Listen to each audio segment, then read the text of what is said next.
یہ جو torture sales ہوتے ہیں یہ کسی جہنم سے کم نہیں ہوتا ہے اگر آپ ان کو تھوڑا سا دیکھیں. دجال کے لیے آتا ہے کہ دجال کو اللہ تعالیٰ یہ طاقت دے دیں گے کہ دنیا کے ریسورسز اس کو فالو کریں گے.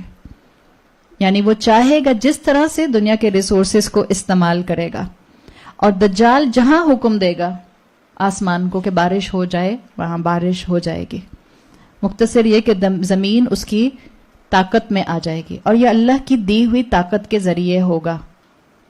تو تھوڑی دیر کے لیے امام نبوی کی یہ سمری سننے کے بعد اپنی اس آج کی دنیا کو دیکھیں. کیا آرٹیفیشل رین آج ایک ریالٹی بن گئی ہے نا؟ آرٹیفیشل پروڈکشن، جینیٹک سیڈز ایک ریالٹی ہے آج ہمارے اور آپ کے لیے. یہ جتنے بھی لمز ریجنریشنز ہیں، cloning, it's possible, it's a reality. جو جنت اور جہنم کا جو کانسیپٹ ہے آپ کو میں نے بتایا، آپ کو اپنا دنیا کا جنت کا ورژن نظر آتا ہے. نیاگرا فال کو دیکھ لیں یا آپ انڈونیشیا اور ملیشیا کے انڈر واٹر ریزورٹس دیکھ لیں، اور جو دبئی جہاں پہنچ رہا ہے وہ کسی جنت سے کم بنانے کو تو نہیں پہنچ رہا ہے. ایک اپنا ورژن ہے دنیا کا، جنت کا. یہ سب آپ دیکھیں. ٹیکنالوجی میں جو ریسورسز ہارنس کرنے کی بات آتی ہے، آج ٹیکنالوجی کہاں تک پہنچ گئی ہے کہ ریسورسز آف سینڈ اور سلیکان سے کس طرح سے ٹیکنالوجی آگے بڑھ رہی ہے. ہم سب اس بات کو جانتے ہیں. یہ سب کیا بتا رہے ہیں کہ ہم انسان خود، چلیں یہ بات تو بعد میں، پہلے یہ سب بتائیں کہ یہ سب چیزیں جو ہیں، ان سب چیزوں کی وجہ سے کیا ہمارا فوکس اس دنیا پر زیادہ نہیں ہو گیا؟ ہمارا دھیان اس دنیا سے ہٹتا ہی نہیں ہے. اور وہ جو بعض اسکالرز جو ہیں وہ اپنی بڑی بڑی کتابوں میں لکھا کرتے تھے کہ انسان کو، مومن کو ہر لمحہ شفٹنگ فوکس کی ضرورت پڑے گی. اور ہم اس وقت میں آ گئے ہیں کہ ہمیں بار بار اپنا فوکس اللہ کی طرف شفٹ کرنے کے لیے کوشش کرنی پڑتی ہے. یہ جتنے بھی آپ کے سامنے باتیں رکھی گئی ہیں، اور خاص طور پہ یہ جو آخر کا میں نے سم اپ کیا ہے کہ سارا فوکس اس وقت اس سارے سینیریو کے اندر اس سین ورلڈ کے اوپر آ گیا ہے. سمہاؤ یہ لگتا ہے کہ دجال کے لیے سٹیج سیٹ کیا جا رہا ہے. ہم اس بات کے ڈینائل پر نہیں ہے کہ دجال فزیکلی کوئی انسان نہیں ہوگا، اس لیے کہ صحیح احادیث موجود ہیں. We have a strong belief and conviction کہ دجال ایک انسان ہوگا اور وہ فزیکلی آئے گا. اس وقت دجال کی بات ہمیں نظر آ رہا ہے یا نہیں آ رہا؟ دجالی فتنہ ہمارے آس پاس ہے، اس لیے کہ اس کے لیے سٹیج تیار کیا جا رہا ہے. چاہے آپ آرٹیفیشل رین کو دیکھ لیں، چاہے آپ لمز ری جنریشن کو دیکھ لیں، چاہے آپ کلوننگ کو دیکھ لیں، چاہے آپ جینز جینیٹک پروڈکشن کو دیکھ لیں، جینیٹک سیڈز کو دیکھ لیں، یہ ایک سٹیج آلریڈی سیٹ ہو رہا ہے. تو پھر کتنا زیادہ ہر جمعے سورۃ الکہف پڑھنے کی ضرورت ہے. اتنی گہرائی ہے سورۃ الکہف میں. ہم کہتے ہیں میں تو 10 منٹ میں سورۃ الکہف پڑھ لیتی ہوں. اس سے اچھا آپ ایک آیت پڑھیں اور سمجھ کے پڑھیں اور انٹرنلائز کر کے پڑھیں. اللہ تعالیٰ نے یہ سورت مجھے اور آپ کو ہر جمعے پڑھنے کے لیے ایسے ہی نہیں دے دی. یہ بہت فتنوں سے بچائے گی، اور اس فتنوں سے بچانے کے لیے جو اللہ تعالیٰ نے چیز واضح کی ہے وہ یہی واضح کی ہے کہ اس دنیا میں اگر کوئی چیز آپ کو اور مجھے ان ساری آزمائشوں کے ساتھ فارملی گراؤنڈ پر فاؤنڈیشن کے ساتھ سٹرونگ رکھ سکتی ہے تو وہ اللہ کی کتاب ہے، وہ قرآن ہے. آپ اور میں نہ سائنس کو ڈینائی کر سکتے ہیں، آپ اور میں نہ ڈسکوریز کو ڈینائی کر سکتے ہیں، آپ اور میں اپنے آس پاس کے ریلیٹیو مورالٹی سٹینڈرڈز کو، چینجنگ سٹینڈرڈز کو بدل نہیں سکتے ہیں. میرے اپنے قبضے میں میری اپنی جان ہے، میرا اپنا 5 فٹ کا جسم ہے، میری اپنی اولاد ہے. اور اس کے بعد کوشش رکھیں کہ اللہ کی بات کو آگے سے آگے لوگوں میں پھیلاتے رہیں. یہ دین ہے، اس کے اوپر اللہ تعالیٰ آزمائشیں لے کر آئے گا، اس لیے کہ آپ کو مجھے بتا دیا گیا اللہ نے دنیا بنائی اسی لیے لِنَبْلُوَهُمْ. یہ لِنَبْلُوَهُمْ پڑھنا بہت آسان ہے، لیکن اس لِنَبْلُوَهُمْ پر پریکٹیکلی عمل کرنا انسان کو یہ اندر سے ہلا دیتا ہے.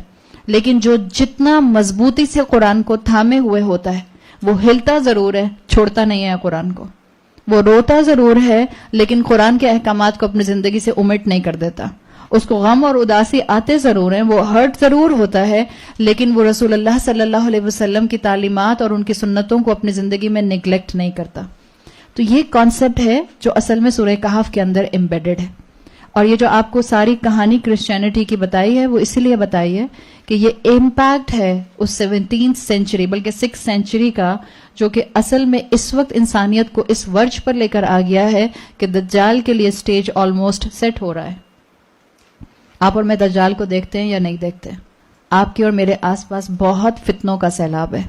اگر ہم بچنا چاہتے ہیں اور اپنی اولادوں کو بچانا چاہتے ہیں تو ہم میں سے ہر ایک کو ایک دوسرے کو تھامنا ہوگا اور قرآن کو تھامنا ہوگا. اگر ہم نے یہ نہیں کیا تو ہم اسی فلو کے ساتھ بہہ جائیں گے. اللہ نہ کرے کہ ہم قیامت کے دن ان خسارہ پانے والے مسلمانوں میں ہوں جنہوں نے دنیا میں کلمہ پڑھا تھا لیکن آخرت میں وہ اللہ کی رضا حاصل کرنے سے محروم رہ گئے. اللہ تعالیٰ مجھے اور آپ کو دین کی سمجھ کے لیے اپنی زندگیوں میں سے وقت نکالنے کی توفیق عطا فرمائے. میں آیت نمبر 9 شروع کر لیتی ہوں اس لیے کہ ابھی میرے پاس 2-3 منٹ ہیں. آگے اللہ تعالیٰ نے آیت نمبر 9 میں فرمایا, یہی سورہ کہف میں اصحاب کہف کا جو قصہ ہے یہ قرآن کے اینگل سے آپ کے سامنے آ رہا ہے. ام حسبت ان اصحاب الکہف والرقیم کانوا من آیاتنا عجبا. ام حسبت, بلکہ تم نے یہ گمان کیا ہے یا تم نے یہ سمجھا ہے کہ اصحاب کہف والرقیم اور وہ ٹیبلٹ انسکرپشن وہ تحریر کانوا من آیاتنا عجبا ہماری عجیب نشانیوں میں سے ہے. یعنی تم اصحاب کہف کو تم معجزہ سمجھتے ہو. یہ جو ام سے آیت شروع ہوئی ہے, یوزلی آپ اردو میں ام کا ترجمہ کیا کرتے ہیں؟ سورہ بقرہ میں آتا ہے سواء علیہم انذرتہم ام لم تنذرہم. برابر ہے ان کے لیے, آپ چاہیں تو ان کو خبردار کریں یا نہ خبردار کریں. یہ آتا ہے نا ام تنذرہم. ام آتا ہے انگریزی میں جس کو آپ اور کہتی ہیں, اردو میں جس کو آپ یا کہتی ہیں. یہ ام 2 طرح سے آتا ہے اور یہ بتا میں آپ کو اس لیے رہی ہوں کہ انشاءاللہ آپ جب بھی اس کو قرآن میں پڑھیں گی آپ کا ذہن آپ کو اور آپ کا دل آپ کو یاد ضرور کرائے گا کہ یہ ام ہے کون سا. میں دیکھوں یہاں پہ تو آپ ترجمے کو دیکھیں گے اور آپ کو پھر آیت کی خوبصورتی اور نظر آئے گی. ام اصل میں عربی زبان میں 2 طرح آتا ہے. جو آپ کے سامنے میں نے سورہ بقرہ کی آیت رکھی سواء علیہم اانذرتہم ام لم تنذرہم, ان کے لیے برابر ہے آپ ان کو خبردار کریں یا نہ خبردار کریں. ایک ام یہ آیا ہے یعنی یہ 2 برابر کی چیزوں کو بتا رہا ہے, یہ کریں یا یہ کریں. صحیح, آپ کہیں اپنے بچے سے کہ پراٹھا کھاؤ یا شیرمال کھاؤ, آپ کہیں نہیں کیلوریز کا بہت فرق ہو گیا. صحیح, لیکن بتانے کا مطلب یہ کہ ایک ام آتا ہے جس میں 2 برابر کی چیزوں میں اکویٹ کیا جاتا ہے, جیسے سورہ بقرہ کی اس آیت میں آیا. ایک میں آپ کے سامنے آیت پڑھ رہی ہوں, اب آپ بتائیے گا کیا اس کا مطلب بھی یہی بنتا ہے؟ اللہ تعالیٰ قرآن میں کہتے ہیں ام جعلوا للہ شرکا, یا انہوں نے بنا لیے اللہ کے لیے شرکا یا بلکہ انہوں نے بنا لیے اللہ کے لیے شرکا. یہاں کیا آتا ہے ترجمہ؟ بلکہ انہوں نے بنا لیے ہیں اللہ کے لیے شرکا. تو ام 2 طرح آتا ہے عربی زبان میں. ایک آتا ہے ام یا کے میننگز میں اور, ایک آتا ہے ام بلکہ کے میننگ میں, ویدر انگریزی میں آپ کہتے ہیں. جب یہ آتا ہے اور کے میننگز میں اس کا مطلب ہوتا ہے یہ 2 برابر کی چیزوں کو اکویٹ کر رہا ہے, 2 برابر کی چیزوں میں بات ہے, یا یہ کرو یا یہ کر لو. آپ کہیں یا تم یہ کلاس سنو یا تم فلاں جگہ دورہ قرآن اٹینڈ کر لو, 2 برابر کی چیزوں میں بات ہو رہی ہے. جب ام آتا ہے کسی چیز کو ہائر آلٹرنیٹو دینے کے لیے تب یہ آتا ہے بلکہ کے معنی میں, جیسے ام جعلوا للہ شرکا, بلکہ انہوں نے بنا لیے ہیں اللہ کے لیے شریک. اللہ ایک بڑا آلٹرنیٹو ہے جس کو چھوڑ کے انہوں نے یہ کام کر لیا. تو جو آپ میں سے لکھنا چاہے, جنہوں نے عربی پڑھی ہے وہ لکھ لیں, باقی چاہیں تو لکھیں چاہیں سن لیں. جو ام 2 چیزوں کو اکویٹ کرتا ہے برابر برابر اس کو کہتے ہیں ام متصل. متصل اٹیچڈ, میم تا صاد لام. اور جو ام ایک ہائر آلٹرنیٹو دینے کے لیے آتا ہے اس کو کہتے ہیں ام منقطع. منقطع کسی چیز کو بریک کر دینا. صحیح, تو یہ 2 طرح کا ام آتا ہے. اب میرا سوال ہے ایک آپ سے, یہ تو گرامر سیکھ ہی گئے نا آپ لوگ بیٹھے بیٹھے الحمدللہ. اب سوال یہ ہے کہ یہاں آیت نمبر 9 میں آیا ام حسبتا, یا تم نے گمان کیا بلکہ تم نے گمان کیا. کیا زیادہ بہتر لگ رہا ہے؟ بلکہ تم نے گمان کیا زیادہ بہتر لگے گا. اس کا مطلب کیا ہے؟ تم سمجھ رہے ہو کہ اصحاب کہف معجزہ ہیں. یہ جو 8 آیات تم نے دیکھی اور پڑھی اور سمجھی, ان میں کیا معجزہ تھا؟ کس چیز کا معجزہ بیان ہوا تھا؟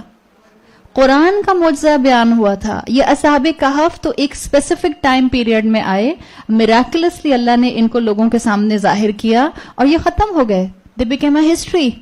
قرآن جیسا اس وقت میریکل تھا، قرآن تو آج بھی میرے کر رہا ہے. تو یہ والا ام جو ہے یہ ام بلکہ کے ویدر کے میننگ میں آیا ہے، ام منقطع ہے. Quran is a higher alternative in front of these اصحاب کہف، یہ بتانے کی کوشش کی گئی ہے. صحیح. تو الحمدللہ اتنا چیز آپ نے سمجھ لی. اب انشاءاللہ کل ہم حسبتا سے شروع کریں گے. ہم اللہ سے دعا کرتے ہیں کہ اللہ تعالی ہمارے وقت میں برکت دے، اور جو چیز آپ تک پہنچانے کی ہم کوشش کر رہے ہیں اور خواہش رکھ رہے ہیں، اللہ کرے کہ وقت کی برکت کی وجہ سے وہ ہم سب آپ تک پہنچا دے. اللہ تعالی ہم سب کو ہر طرح کے آزمائشوں سے اور فتنوں سے محفوظ رکھے. اللہ ہمیں اسلام کا کنوکشن دے، اللہ ہمیں ایمان کا کنوکشن دے، اللہ ہمارے لیے ایمان پر قائم رہنا آسان بنا دے. اللہ ہمارے سامنے دنیا کی حقیقت ویسے ہی کھول دے جیسے آپ نے رسول اللہ اور صحابہ کے لیے کھولی تھی. اللہ ہمارے لیے گناہوں کو اپنی زندگی میں چھوڑنا، اس کو بھی ہمارے لیے آسان بنا دے، اور نیکیوں کو اڈاپٹ کرنا، اس کو بھی ہمارے لیے آسان بنا دے. بارک اللہ لی ولکم فی القرآن الحکیم ونفعنی وإیاکم بآیاتی وذکر الحکیم. سبحانک اللہم وبحمدک نشہد ان لا الہ الا انت نستغفرک ونتوب الیک. جزاک اللہ خیرا. السلام علیکم ورحمۃ اللہ وبرکاتہ.